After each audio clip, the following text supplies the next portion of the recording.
Dugaan kekhawatiran jika Amin menang. Muslim Arbi.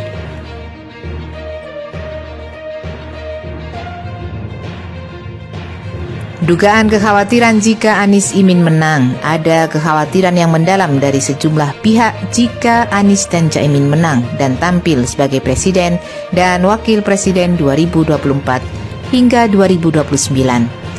Kekhawatiran itu menghantui karena bisa jadi pihak-pihak yang hari ini di pemerintahan maupun pendukung sadar. Bisa jadi mereka bergelimang dengan dosa hukum dan dosa politik. Dosa hukum bisa jadi hukum dijadikan sebagai alat dan amunisi politik. Dosa politik karena menggunakan kekuasaan untuk sikat habis lawan politik dengan cara apapun. Dengan tema Koalisi Perubahan dan Persatuan KPP, Anies Imin melangkah pasti untuk memperbaiki negeri ini. Tapi ada yang tidak suka, maunya lanjutkan. Tapi kalau ada yang berteriak, lanjutkan. Melanjutkan apa?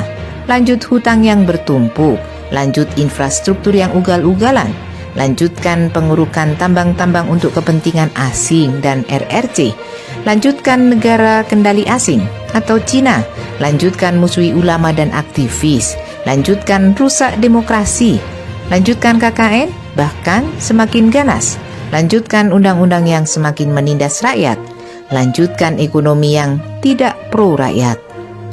Lanjutkan rakyat bayar hutang dan negara semakin tersandra hutang. Lanjutkan negara di bawah kendali oligarki. Lanjutkan penguasa yang sering bohong dan nipu rakyat.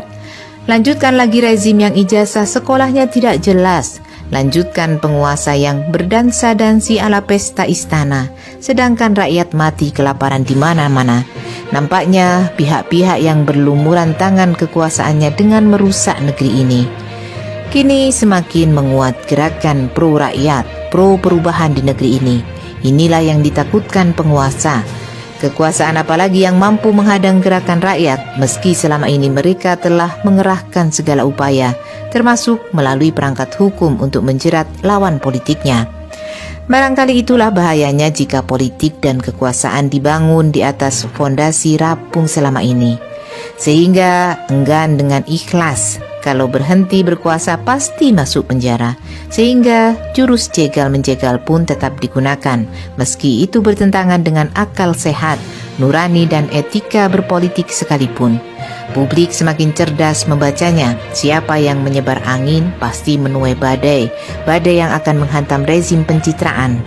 Itulah rasa takut sesungguhnya yang senantiasa menghantui penguasa.